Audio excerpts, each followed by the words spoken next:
کو بھی ہم اپریشیٹ کرنے لگتے ہیں. یہی ظاہر نگاہ ہونا ہے. پھر دجال کی جنت اور جہنم ہوگی، یعنی جیسے وہ ٹھنڈا پانی اور جلانے والی آگ اس کے ساتھ ساتھ ہوگی. آپ صلی اللہ علیہ وسلم نے فرمایا پھر دجال نکلے گا، اس کے ساتھ ایک نہر اور ایک آگ ہوگی. جو شخص اس کی آگ میں داخل ہوا اس کے لیے اجر و ثواب واجب ہو گیا اور اس کے گناہ معاف کر دیے گئے، اور جو شخص اس کی نہر میں داخل ہوا اس پہ گناہ لاد دیے گئے اور اس کا اجر مٹا دیا گیا. نہیں اس سے پہلے اگر اس نے کوئی نیک کام کیے بھی تھے تو ختم ہو جائیں گے. دجال سے بچنے کے لیے لوگ پہاڑوں پہ چلے جائیں گے. ام شریک کہنے لگی یا رسول اللہ اس دن اہل عرب کہاں ہوں گے؟ فرمایا اس دن وہ بہت کم ہوں گے. دجال کن لوگوں کا پسندیدہ لیڈر ہوگا؟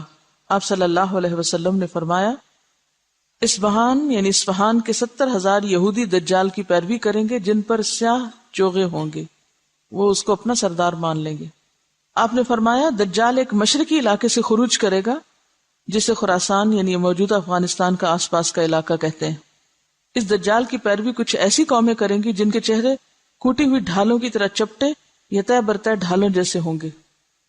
ڈھال کبھی دیکھیے، شیلڈ جو ہوتی ابری بھی ہوتی ہے نا، ذرا ڈیزائن بھی ہوتے ہیں بعض اوقات اس میں، تو اگر کوٹ دیا جائے اس کو تو کیا ہوتا ہے، چپٹے اسٹریٹ ہو جائے، ڈیزائن جو ہے وہ بیٹھ جاتے ہیں. تو آپ نے کیا فرمایا کہ دجال کی پیروی ایسی قومیں کریں گی جن کے چہرے کوٹی ہوئی ڈھالوں کی طرح چپٹے ہوں گے. دجال بیت اللہ اور بیت المقدس میں داخل نہیں ہو سکتا. حضرت انس بن مالک سے روایت ہے اللہ کے رسول صلی اللہ علیہ وسلم نے فرمایا مکہ اور مدینہ کے سوا ہر شہر کو دجال روندے گا، کوئی شہر نہیں بچے گا. مکہ اور مدینہ کے آس پاس فرشتے یعنی گارڈ کر رہے ہوں گے اس کو اور وہ داخل نہ ہو سکے گا. مدینہ کی زمین 3 مرتبہ کانپے گی دجال کے خروج کے بعد، جس سے ایک ایک کافر منافق اللہ تعالیٰ وہاں سے نکال کے باہر پھینک دے گا، یعنی پھر وہ سب بھاگ جائیں گے، مدینہ سے ہی بھاگ جائیں گے اور باہر جا کے پھر ظاہر ہے دجال کے فتنے کا شکار ہوں گے. اللہ کے رسول صلی اللہ علیہ وسلم نے فرمایا دجال مرقنات مدینہ کے قریب ایک وادی ہے، اس کی دلدلی زمین پر پڑاؤ کرے گا تو سب سے زیادہ عورتیں اس کی طرف نکلیں گی، یہاں تک کہ آدمی اپنی بیوی، ماں، بہن، بیٹی، چچی، پھپھی وغیرہ کے پاس جائے گا اور انہیں رسیوں سے باندھے گا کہ مبادہ وہ دجال سے نہ جا ملیں. ضعیف الاعتقاد ہوتی ہے نا عورتیں. دجال خدائی کا دعویٰ کرے گا، اسی لیے پیچھے والی حدیثوں میں آتا ہے کہ رب کانا نہیں، رب ایسا نہیں، رب ایسا نہیں. دجال اور اس کا لشکر ہلاک ہو جائے گا. آپ صلی اللہ علیہ وسلم نے فرمایا تم مسلمان اہل عرب سے لڑو گے، اللہ تعالیٰ تمہیں فتح سے نوازیں گے. پھر تم فارس ایران سے لڑو گے، اللہ تعالیٰ تمہیں فتح عطا فرمائیں گے. پھر اہل روم سے لڑو گے، اللہ تعالیٰ تمہیں فتح عطا کریں گے. حضرت عمر کے زمانے میں مکمل ہو گیا تھا. پھر تم دجال سے لڑو گے، اللہ تعالیٰ تمہیں اس پر بھی فتح عطا فرمائیں گے. اللہ کے رسول صلی اللہ علیہ وسلم نے فرمایا معراج کی رات میری ملاقات حضرت ابراہیم، موسیٰ اور عیسیٰ علیہ السلام سے ہوئی تو قیامت کی بات چل نکلی. سب نے حضرت ابراہیم کی طرف معاملہ کر دیا تو انہوں نے کہا مجھے اس کا علم نہیں. پھر بات موسیٰ تک پہنچی، انہوں نے بلا علمی کا مظاہرہ کیا. پھر عیسیٰ علیہ السلام پہ بات پہنچی، انہوں نے کہا کہ قیامت کے وقوع کا حتمی علم اللہ کے سوا ہم میں سے کسی کو نہیں. البتہ اللہ تعالیٰ نے جو میرے ساتھ دنیا میں دوبارہ بھیجنے کا وعدہ فرمایا ہے وہ یہ ہے کہ دجال نکلے گا اور میرے پاس 2 چھڑیاں ہوں گی، تو جب وہ مجھے دیکھے گا تو اس طرح پگھلے گا جیسے سیسا پگھلتا ہے، یعنی میلٹ ہو جائے گا. اللہ تعالیٰ اسے ہلاک فرما دیں گے، یہاں تک کہ شجر و حجر پکار اٹھیں گے کہ میرے پیچھے کافر ہے، ادھر آؤ، اسے مار ڈالو. اس طرح اللہ ان سب کو ہلاک کر دیں گے. اور یہ جو دجال کو تلاش کریں گے عیسیٰ علیہ السلام اور ماریں گے تو یہ لد کے مقام پر ہوگا. فلسطین میں ایک جگہ کا نام ہے لد، آج کل وہاں ایئرپورٹ بن گیا ہے. فتنہ دجال کی لپیٹ میں آنے والے سب سے زیادہ یہودی ہوں گے، پھر اجمی، ترکی، جاہل گمار عورتیں، سب منافق کافر. یہ لوگ فتنے کا شکار زیادہ ہوں گے.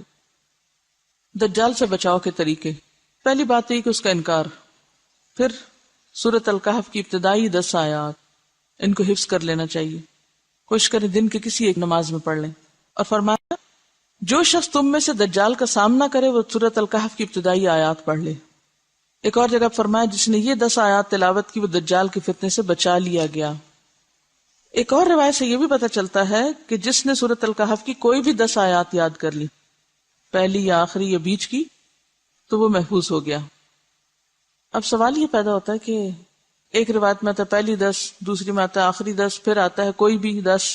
اس سے کیا مسئلہ پتہ چلتا ہے کہ قرآن سارے کا سارا ہی ایک طرح سے کیا ہے، شفا ہے. یہ جو عام طور پر ہم مخصوص آیتوں کو محدود کر لیتے ہیں، یہ بس لوگوں کے اپنے اپنے تجربے ہیں، لیکن کسی دوسرے کو اس کا پابند نہیں بنایا جا سکتا. اور اگر اس کا نام لیا بھی گیا، یا پہلی 10 آیتیں یا آخری، تو اس میں اصل میں دیکھنا یہ چاہیے کہ مطلب کیا ان آیتوں کا، کس کانٹیکس میں بات ہو رہی ہے. دولت فتنہ ہے، حکومت فتنہ ہے، علم فتنہ ہے، تو مختلف فتنوں سے بچنے کی بات ہے. سورت کا کہیں سے بھی 10 آیتیں اٹھائیں گے تو فتنے سے بچنے کی تعلیم مل جائے گی آپ کو، اسپیشلی پہلی 10 جو ہے. تو اگر دجال کے فتنے سے بچنے کے لیے آپ صلی اللہ علیہ وسلم نے اس کو عام کر دیا کہ کوئی بھی 10 آیتیں لے لو، تو پھر کہاں سے جواز ملتا ہے کہ کوئی ایک ہی آیت لے کے اسی کے اندر یہ سمجھو کہ اسی سے ہی مسئلہ حل ہونا ہے اور اسی کو ہی بار بار پڑھو. دیکھیے کہ کیا ایسا نہیں ہوتا کہ آپ کے ذہن میں کوئی سوال ہوتا ہے، کوئی پریشانی ہوتی ہے، آپ قرآن کہیں سے بھی کھولتے ہیں، تھوڑی دیر پڑھتے ہیں تو آپ کو وہیں سے جواب آنا شروع ہو جاتا ہے. یہ نہیں ہوتا کہ اسی خاص جگہ سے کہیں سے بھی آپ کو، قرآن پورے کا پورا شفا ہے. ٹھیک ہے، وَنُنَزِّلُ مِنَ الْقُرْآنِ مَا هُوَ شِفَاءٌ وَرَحْمَةٌ. اور سورۃ الفاتحہ کو خاص طور پر شفا کا، اگر معوذتین وہ صورتیں ہیں کہ جو آپ صلی اللہ علیہ وسلم اپنی بیماری کے موقع پر خود پہ پڑھ کے تو ہاتھ پھیرا کرتے تھے. ایک روایت میں آتا ہے دجال کہے گا میں تمہارا رب ہوں، اور جس نے کہا تو ہمارا رب نہیں، ہمارا رب تو اللہ ہے اور اسی پہ ہم توکل اور بھروسہ کرتے ہیں اور تیرے شر سے اللہ کی پناہ مانگتے ہیں، اس شخص پر دجال کا زور یا اس کا فتنہ اثر نہیں کرے گا. تو اصل ضرورت کس بات کی ہے پھر؟ کیا کرنے کی؟ ایمان درست کرنے کی. اور سچے اور مخلص مسلمان کو دجال کوئی نقصان نہ دے سکے گا. اللہ کے رسول صلی اللہ علیہ وسلم نے فرمایا جس شخص نے دجال کی ربوبیت سے انکار کیا، اس سے کہا کہ تو جھوٹا ہے، میرا رب تو اللہ ہے جس پر میں توکل کرتا ہوں، تو دجال اسے کچھ نقصان نہ دے سکے گا. نبی صلی اللہ علیہ وسلم اپنی نماز میں دجال کے فتنے سے پناہ مانگا کرتے تھے. اللہم انی اعوذ بک من عذاب القبر واعوذ بک من فتنۃ المسیح الدجال. پھر اسی طرح ایک اور جگہ پر آتا ہے، حضرت ابو ہریرہ فرماتے ہیں کہ اللہ کے رسول صلی اللہ علیہ وسلم نے فرمایا جب تم آخری تشہد پڑھ کر فارغ ہو جاؤ تو 4 چیزوں سے اللہ کی پناہ مانگو، قبر کے عذاب سے، جہنم کے عذاب سے، زندگی موت کے فتنوں سے، اور مسیح دجال کے شر سے. تو اصل چیز کیا ہے پھر کرنے کی؟ 3 کام پتہ چل رہے ہیں. کون کون سے؟ سب سے پہلے تھی کہ اس کا انکار کرنا. انکار کون کرے گا؟ جو پہچانتا ہوگا. پھر سورۃ الکہف کی ابتدائی 10 آیات اور مسیح دجال کے شر سے اللہ کی پناہ مانگو. یہ مختصر سی نشانیاں آپ کو بتا دی گئی ہیں. ہر پیغمبر نے اپنی قوم کو دجال کے فتنے سے خبردار کیا، آپ صلی اللہ علیہ وسلم نے بھی کیا، اور آپ نے ساری تعلیمات ہمارے لیے چھوڑی. ضرورت اس بات کی کہ ہم ان کو ضرور ایک دفعہ پڑھ لیں اور اپنے بچوں کو بھی اس کی تعلیم دے دیں. اصل میں عام لوگوں کی ہماری مشکل یہ ہے کہ وہ خود تو کچھ پڑھتے نہیں، نہ مائنڈ کریٹیکل ہے، جو کچھ کہہ دے بس آنکھیں بند کر کے اس کو مان لیتے ہیں. دین دنیا دونوں میں ہم اس لیے پیچھے ہیں کہ ہم نے اپنی آنکھ نہیں کھولی ابھی تک، خود سے دیکھنا نہیں شروع کیا. اسپون فیڈنگ ہو رہی، جو کھلا دے کھا لیا، خود تو کتاب کہاں پڑھیں گے، جو بتا دے سن لیا. دیکھیے ایک بات ہمیشہ یاد رکھیں، نہ ہمارے ماں باپ نے ہمارے کام آنا ہے، نہ ہماری اولاد نے ہمیں بچانا ہے، نہ ہمارے دوستوں نے ہمارے آگے کھڑے ہونا ہے، اور نہ ہی کسی اسکالر اور نہ ہی کسی استاد اور نہ ہی کسی بزرگ نے آپ کا دامن تھامنا ہے. اکیلے اپنا حساب دینا ہوگا، کام کسی نے بھی نہیں آنا. اس لیے جب انسان کو پتہ چلے نا میں اکیلا ہوں، تو اس وقت اس کا پھر طرز عمل کیا ہوتا ہے؟ اس کے سارے سینسز جاگ اٹھتے ہیں، پوری طرح جاگ اٹھتا ہے. اور جب پتہ ہونا یہ بھی ساتھ ہے ہوئی جو بھی، تو دوسروں پہ ڈیپینڈ کرتا ہے. سہولت پسند ہے نا. دوبارہ سنیے قرآن اور پھر مزید بات کرتے ہیں. ان آیات کا مرکزی نقطہ، فتنہ دجال سے حفاظت کیسے، یا فتنہ دجال سے بچنے کا نسخہ، فتنہ دجال سے بچنے کے طریقے. ہمارے پیارے رسول صلی اللہ علیہ وسلم نے کہ دیکھو لوگو، دنیا میں ایک بہت بڑی مصیبت آنے والی، جن کو تو علم ہے کہ دجال کیا چیز ہے، وہ تو اس سے بچنے کے لیے ان آیات کو بس یوں پکڑ لیں گے. اچھا یہ بچانے والی آیتیں، کیونکہ جنتر منتر نہیں دیا جا رہا، اس میں وہ نسخہ بتایا جا رہا ہے، وہ طریقے بتائے جا رہے ہیں. یہ کر لو گے تو دجال سے بچ جاؤ گے.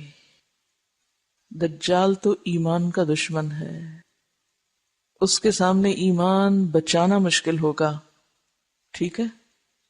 اب ہم میں سے کچھ لوگ نسخہ لے کے ڈاکٹر کا تو کیا کرتے ہیں، وہ پانی کی بوتل میں ڈال کے اس کو ہلا جلا کے پی لیتے ہیں. ہم نے قرآن کے نسخوں کو تعویذ سمجھا ہے. اور ایسی آیات کو کس طرح لیتے ہیں؟ یہ آیت فلاں بیماری سے بچانے والی ہے، یہ آیت فلاں کام نکلوانے والی ہے، لہٰذا کیا کرو، 1000 دفعہ یہ آیت پڑھ لو۔ کیا آپ صلی اللہ علیہ وسلم کے قول کا مطلب یہی تھا کہ یہ 10 آیتیں رٹ کے 1000 دفعہ پڑھ لیا کرو، دجال تمہیں کچھ نہیں کہے گا؟ اس طرح کرنا ہوگا ہمیں؟ پھر کیا کرنا ہوگا؟ جو یہ آیتیں بتا رہی ہیں وہ کرنا ہوگا، ٹھیک ہے؟ اب آپ دیکھیے کیا کیا آ رہا ہے اس میں جو ہمیں کرنے کی ضرورت ہے۔ سب سے پہلے الحمد للہ الذی انزل علی عبدہ الکتاب ولم یجعل لہ عوجا، تعریف اللہ کے لیے ہے جس نے اپنے بندے پر یہ کتاب نازل کی اور اس میں کوئی ٹیڑھ نہیں رکھی۔ یہاں صرف یہ نہیں کہا گیا لا ریب فیہ، اس سے زیادہ فورسفل انداز ہے وَلَمْ يَجْعَلْ لَهُ عِوَجًا، کہ اس میں کوئی چیز ٹیڑھی نہیں، کوئی بھی کجی نہیں، کوئی بھی ایسی بات نہیں کہ جو انسان کو مس لیڈ کرے یا غلط رستے پہ لے جائے۔ قرآن کی یہ تعریف یہاں کیوں کی گئی؟ تاکہ اس کو مضبوط تھام لیا جائے، اس پر پورا پورا یقین کر لیا جائے، اس پر پوری طرح اطمینان رکھا جائے کہ فتنوں سے نجات کا راستہ اسی کے اندر ہے۔ پہلی آیت یہ سبق یاد کرا رہی ہے، دجال کے فتنے سے محفوظ رہنے کے لیے سب سے پہلے کیا کرنا ہوگا؟ اس کتاب کو یقین کے ساتھ، شک و شبہ کے بغیر، پوری طرح شرح صدر کے ساتھ اس کو تھامنا ہوگا، لینا ہوگا۔ صرف خود نہیں، قیمن، بالکل درست مضبوط بات کہنے والی ہے یہ کتاب۔ کیوں آئی ہے؟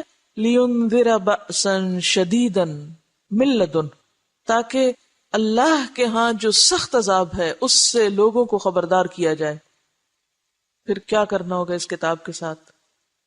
یہ کتاب کیوں آئی ہے؟ یہ کیوں درست ہے؟ یہ کیوں کجی سے پاک ہے؟ تاکہ کیا کیا جائے؟ لوگوں کو خبردار کیا جائے۔ کس سے؟ شدید عذاب سے۔ کہاں ہے وہ عذاب؟ اللہ کے پاس۔ وَيُبَشِّرَ الْمُؤْمِنِينَ الَّذِينَ يَعْمَلُونَ الصَّالِحَاتِ، اور خوشخبری دے ان مومنوں کو جو اچھے کام کرتے ہیں، أَنَّ لَهُمْ أَجْرًا حَسَنًا، کہ ان کے لیے بہترین اجر ہے۔ کہاں؟ اللہ کے پاس۔ دنیا کے اجر کی بات یہاں نہیں کی جا رہی، اسی لیے مَاكِثِينَ فِيهِ أَبَدًا، جس میں وہ ہمیشہ رہیں گے، ہمیشہ۔ پھر کیوں آئی ہے یہ کتاب؟ تیسرا مقصد، نمبر 1، لِيُنذِرَ بَأْسًا شَدِيدًا، یہ کس کے لیے؟ پوری انسانیت کے لیے۔ دوسری بات، خوشخبری کس کے لیے؟ اہل ایمان کے لیے۔ تیسری بات، پھر خبردار کرنا کس کو؟ وَيُنذِرَ الَّذِينَ قَالُوا اتَّخَذَ اللَّهُ وَلَدًا، خبردار کرے ان لوگوں کو جنہوں نے کہا کہ اللہ نے ایک بیٹا بنا لیا ہے۔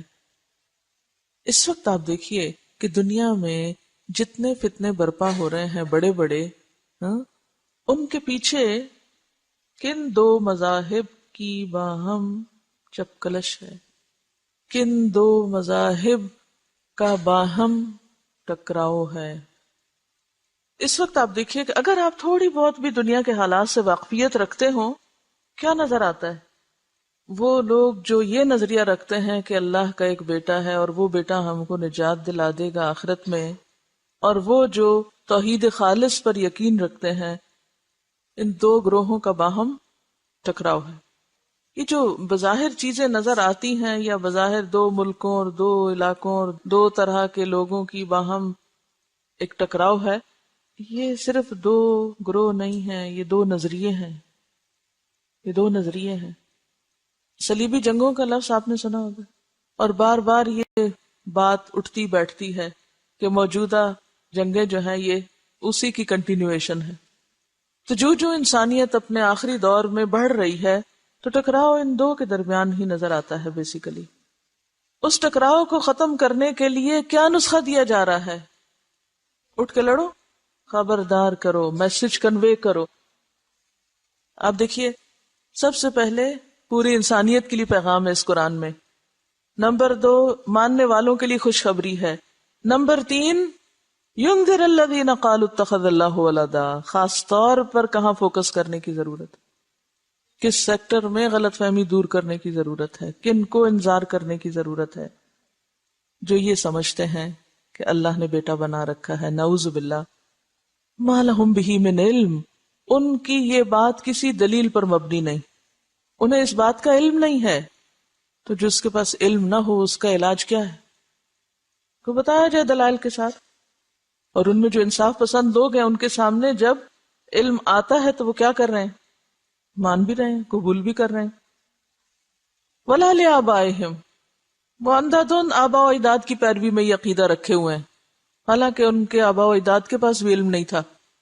بہت سے لوگ آبا و اجداد کی تقلید کیوں کرتے ہیں، ان کی پیروی کیوں کرتے ہیں؟ کیا سوچ کے؟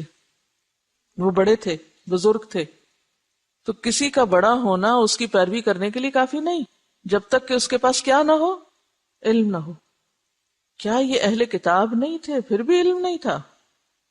یہ تو اہل کتاب تھے، پھر کیوں علم نہیں تھا؟ اللہ تعالیٰ فرماتے ہیں ان کے پاس علم نہیں، اس لیے یہ نظریہ رکھے ہوئے ہیں. ما لہم بہ من علم ولا لآبائہم. دوسری طرف قرآن ان کو اہل کتاب کہتا ہے نا، پیپل آف دا بک، کتاب والے ہیں، کتاب بھی ہے، پڑھے لکھے بھی ہیں، پھر بھی علم نہیں. وہ کیوں؟ بنیادی طور پر جو بگاڑ ان کے اندر آیا ہے وہ ان کی ناسمجھی کی وجہ سے آیا ہے. بعض اوقات لوگوں کے پاس علم ہوتا ہے لیکن پھر بھی وہ ناسمجھ ہوتے ہیں نا. اچھا یہ کیا چیز ہوتی ہے؟ یہ کیا چیز ہوتی ہے کہ دلائل ہوتے بھی ہیں، علم ہوتا بھی ہے، پھر بھی لا علم ہوتے ہیں، پڑھ کے بھی ان پڑھ ہوتے ہیں، سمجھ کر بھی نہ سمجھ ہوتے ہیں، جان کر بھی انجان ہوتے ہیں. ہاں؟ اصل میں ہوتا پتہ کیا ہے؟ انسان جس گھر میں پیدا ہو جاتا ہے نا، ہم سب کا یہی حال ہے، جہاں ہم پیدا ہو گئے، جس ماحول میں آنکھ کھولی، جس طرح اور لوگ سوچتے ہیں، جیسے اور لوگ چیزوں کو دیکھتے ہیں، ہم بھی کیا کرتے ہیں؟ چیزوں کو اسی نظر سے دیکھنے لگتے. عموماً خاندانوں میں جو عداوتیں، نفرتیں، دشمنیاں وغیرہ ہوتی ہیں تو اس کی کیا وجہ ہوتی ہے؟ ماں باپ دل میں ڈال دیتے ہیں یہ تمہاری پھوپھی نہیں اچھی، وہ تمہاری خالہ نہیں اچھی، وہ فلانا ایسا. بچے سوچتے ہیں؟ نہیں سوچتے. وہ کس کو لے لیتے؟ وہ اسی کو لے لیتے. اچھا جب بڑے ہوتے ہیں آپ لاکھ سمجھاؤ وہ اچھی ہیں، وہ کیا کریں گے؟ نہیں وہ نہیں اچھی، میری اماں نے بتایا تھا وہ نہیں اچھی. اور پھر ان کے اوپر ایسا خول چڑھ جاتا ہے کہ جس کی وجہ سے وہ تعصب کا شکار ہو جاتے ہیں. تو جس شخص کے اندر تعصب ہوتا ہے وہی ایسا شخص ہوتا ہے جو پڑھ کے بھی نہ پڑھے، جو جاننے کے باوجود بھی نہ جانے. آپ صلی اللہ علیہ وسلم کا انکار اور آپ کی تعلیمات کا انکار کیا اس بنا پر تھا کہ ان کو پتہ نہیں تھا؟ قرآن کہتا ہے یعرفونہ کما یعرفون ابناءہم، پہچان ہے لیکن تعصب ہے. تو اللہ تعالیٰ کیا فرما رہے ہیں کہ ان کے علماء تو تعصب کا شکار ہے، اور عوام بیچارے ومنہم امیون لا یعلمون الکتاب، ان کے پاس واقعی علم نہیں. تو میجورٹی بغیر علم کے صرف آباء و اجداد کی، بڑوں کی، علماء کی، اکابر کی تقلید میں اندھی چلی جاتی ہے. یہ ہر جگہ ہوتا ہے، یہ صرف وہاں نہیں، ہمارے ہاں بھی یہی کچھ ہے. وہ کہتے ہیں ہمارے ماں باپ کو سمجھ نہیں تھی، ہمارے بزرگوں کو سمجھ نہیں تھی، ہمارے علماء کو سمجھ نہیں تھی. ان باتوں کا سہارا لے کر عموماً انسان حق سے ہٹ جاتا ہے، صحیح رستہ چھوڑ دیتا ہے. بہرحال اللہ تعالیٰ فرما رہے ہیں ما لہم بہ من علم ولا لآبائہم، یہ اور ان کے آباء و اجداد علم پر مبنی بات نہیں کر رہے، محض خواہشات پر مبنی، تعصبات پر مبنی بات کیے چلے جا رہے ہیں.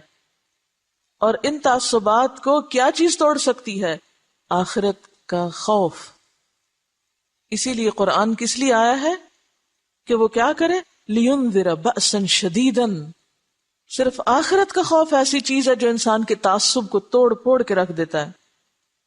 صرف آخرت کا عذاب اور آخرت کا حساب اور انجام ایسی چیز ہے جو انسانوں کو خواہشات سے باہر نکالتا ہے، غفلت سے باہر نکالتا ہے. کبرت کلمۃ تخرج من افواہہم، آنکھیں بند کر کے جو بولے چلے جا رہے ہیں یہ کوئی معمولی بات نہیں، بہت بڑی بات ہے. ان یقولون الا کذبا، یہ محض جھوٹ بول رہے ہیں. علاج کیا ہے؟ وہ تو جھوٹ بول رہے ہیں، وہ تو جان کے بھی انجان ہیں، وہ تو تعصبات کا شکار ہیں، وہ تو ضد برائے ضد میں مبتلا ہیں. کرنا کیا ہے؟ حل کیا ہے؟ اب حل بتایا جا رہا ہے. فَلَعَلَّكَ بَاخِعٌ نَفْسَكَ عَلَىٰ آثَارِهِمْ إِن لَّمْ يُؤْمِنُوا بِهَٰذَا الْحَدِيثِ أَسَفًا۔ اس درجے پہ آ کے پیغام پہنچانا، یہ ہے کرنے کا کام، یہ ہے دجال کے فتنوں سے بچنے کا نسخہ، یہ ہے حل۔ فَلَعَلَّكَ بَاخِعٌ نَفْسَكَ عَلَىٰ آثَارِهِمْ، جب تک پیغام پہنچانے والے کے اندر اتنی شدید تڑپ اور اتنی خیرخواہی اور اس درجے کی تکلیف نہیں اٹھتی کہ لوگ عذاب کا شکار ہو جائیں گے، لوگ بھٹک رہے ہیں، لوگ مصیبت میں پڑ رہے ہیں، مجھے اپنی ذمہ داری ادا کرنی ہے، جب تک یہ درد نہیں آئے گا لوگوں کے لیے، اس قرآن کی تعلیم عام نہیں ہو سکتی۔ یہ کتاب دنیا کے ہر بندے کے ہاتھ تک نہیں پہنچ سکتی، ان کے کانوں تک نہیں پہنچ سکتی۔ اللہ کے رسول صلی اللہ علیہ وسلم نے اس درجے پہ آ کے کام کیا تھا جب دین پھیلا تھا۔ آج ہم میں سے کوئی ایک نہیں جو اتنی درد رکھتا ہو کہ لگتا ہے آپ اپنے آپ کو ہلاک کر ڈالیں گے، ختم کر دیں گے۔ فتنوں سے نکلنے کا راستہ کیا ہے؟ کیا ہے؟ اس کتاب کے ذریعے پیغام عام کرنا، اس کتاب کو عام کرنا، اس کتاب کے ذریعے خبردار کرنا۔ اور کس چیز سے خبردار کرنا؟ یہ کہو کہ آپ کی صحت خراب ہو جائے گی، آپ دماغی مریض بن جائیں گے اگر آپ نے قرآن نہیں پڑھا، بس یہ مقاصد ہیں؟ نہیں، دنیا نہیں ہے مقصد، آخرت کا عذاب۔ قرآن صاف کہتا ہے کہ یہ کتاب اس چیز سے خبردار کرنے کے لیے آئی ہے۔ جو لوگ اندھیرے میں ہیں، آنکھیں بند کیے ہوئے ہیں، غفلت میں دوڑے چلے جا رہے ہیں اور آگے کھڈا اور گرنے لگے ہیں، ذرا تھوڑی دیر کے لیے سوچئے، اگر آپ کے سامنے کسی برج پر کوئی شخص تیز گاڑی لے جا رہا ہے اور آپ کو پتہ ہے آگے برج ٹوٹا ہوا ہے، تو آپ کے دل کی کیفیت کیا ہوگی؟ آرام سے بیٹھے رہیں گے، اپنی گاڑی چلاتے رہیں گے، ٹھیک ہے وہ گر جائے مر جائے، میرا کیا، مجھے تو پتا ہے ٹوٹا ہوا ہے، میں تو بچ جاؤں۔ ایسا کر سکتے ہیں ہم؟ اگر آپ کے سامنے وہ کوئی اوپر سے گر رہا ہو چھت سے، آپ کہیں پاگل ہے گرنے دو، میں تو اپنا پڑھ رہا ہوں کتاب، میرے آج کے نفل رہتے ہیں ابھی، اور میرا ابھی آج کا وظیفہ ہی نہیں پورا ہوا، اچھا گرنے دو، میں کیا کروں؟ ہم یہ طریقہ اختیار کیے ہوئے انسانیت کے ساتھ، ہم کہتے ہیں جہنم میں جاتے ہیں، جائیں جہنم میں پڑھ رہا ہوں، میں اپنا ذکر کر رہا ہوں۔ آج امت مسلمہ نے اس چیز کو دین بنا رکھا ہے، اپنے حجروں میں، اپنی مسجدوں میں، اپنے مدرسوں میں، اپنے علاقوں میں، اپنے گھروں میں، اپنے شہروں میں امن چین سے بیٹھے ہوئے ہیں۔ انسانیت اس رستے پہ دوڑ رہی ہے جس کا پل ٹوٹا ہوا ہے اور وہ نیچے گرنے والی ہے، اور ہم میں کوئی تڑپ نہیں۔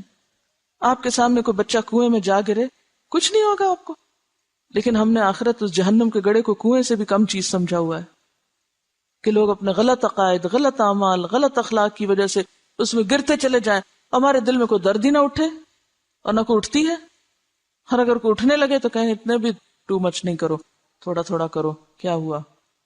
کیونکہ ہم نے اس دنیا کو گھر بنا لیا نا، ہم سمجھتے ہیں ساری کامیابی یہاں کی کامیابی، وہ بھول گئے ہیں کہ وہاں بھی کچھ پوچھ گچھ ہوگی۔ ہمیں اپنے گھر والوں سے محبت ہے، اگر ہمارے گھر والوں میں سے خدا نہ خواستہ کسی کو چھوٹا سا بھی کوئی نقصان ہو جائے، ان کا ایکسیڈنٹ ہو جائے، آپ یہاں بیٹھے ہوئے اتنے میں کوئی آ کے آپ کو بتاتا ہے تمہیں پتہ ہے وہ تمہارا بھائی ایکسیڈنٹ میں فوت ہو گیا، کیسی تکلیف اٹھے گی، میرا بھائی، سب کچھ چھوڑ چھاڑ کے کیا کریں گے؟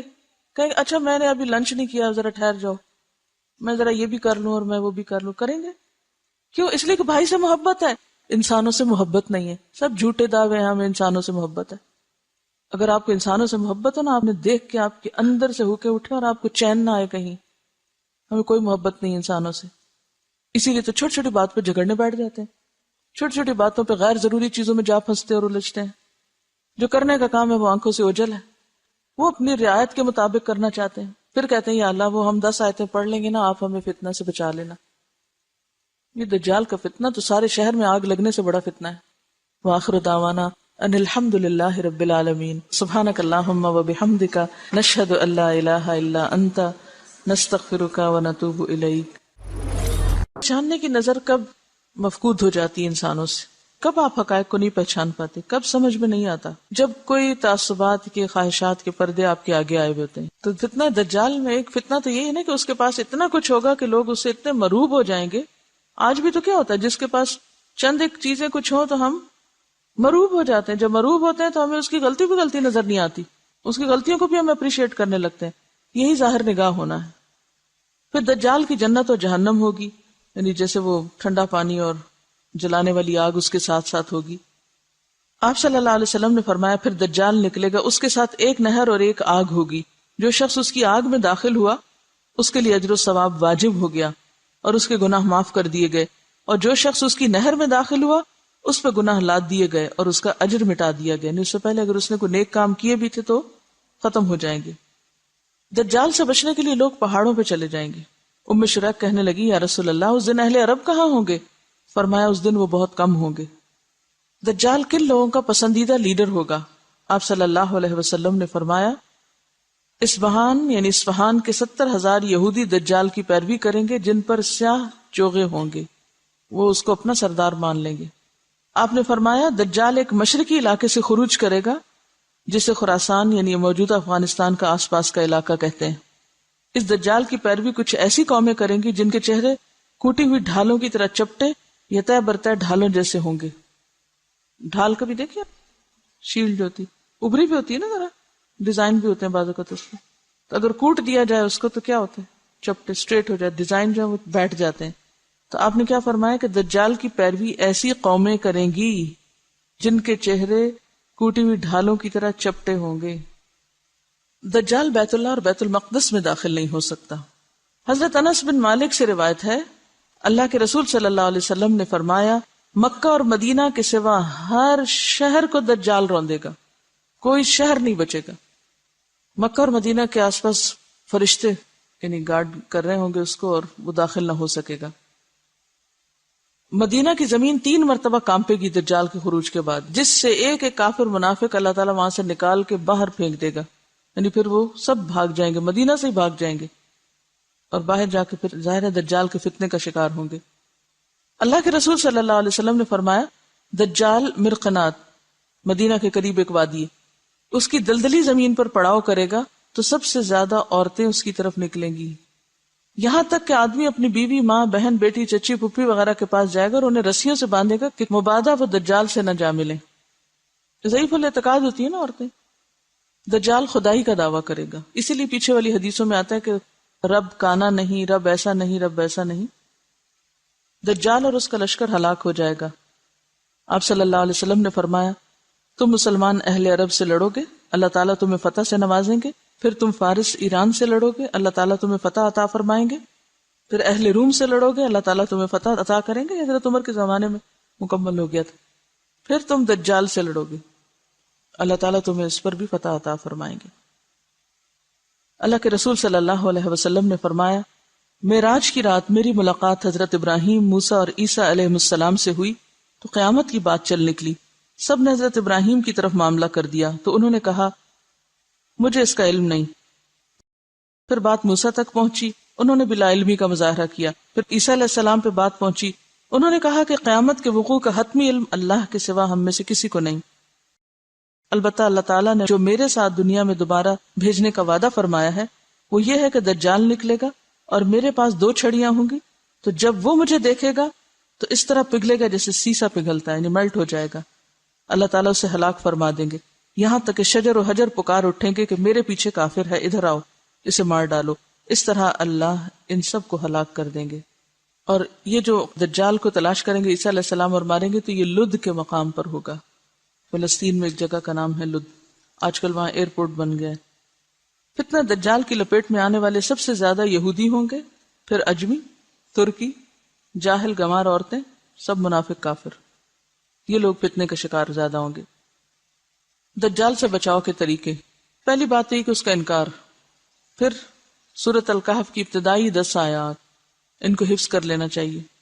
کوشش کریں دن کے کسی ایک نماز میں پڑھ لیں. اور فرمایا جو شخص تم میں سے دجال کا سامنا کرے وہ سورۃ الکہف کی ابتدائی آیات پڑھ لے. ایک اور جگہ فرمایا جس نے یہ 10 آیات تلاوت کی وہ دجال کے فتنے سے بچا لیا گیا. ایک اور روایت سے یہ بھی پتہ چلتا ہے کہ جس نے سورۃ الکہف کی کوئی بھی 10 آیات یاد کر لی، پہلی یا آخری یا بیچ کی، تو وہ محفوظ ہو گیا. اب سوال یہ پیدا ہوتا ہے کہ ایک روایت میں آتا ہے پہلی 10، دوسری میں آتا ہے آخری 10، پھر آتا ہے کوئی بھی 10. اس سے کیا مسئلہ پتہ چلتا ہے؟ کہ قرآن سارے کا سارا ہی ایک طرح سے کیا ہے؟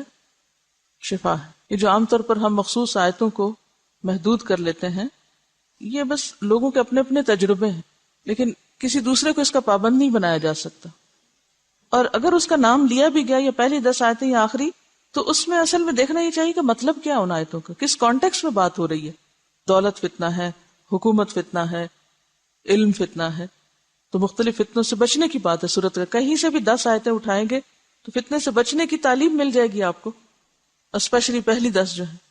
تو اگر دجال کے فتنے سے بچنے کے لیے آپ صلی اللہ علیہ وسلم نے اس کو عام کر دیا کہ کوئی بھی 10 آیتیں لے لو، تو پھر کہاں سے جواز ملتا ہے کہ کوئی ایک ہی آیت لے کے اسی کے اندر یہ سمجھو کہ اسی سے ہی مسئلہ حل ہونا ہے اور اسی کو ہی بار بار پڑھو.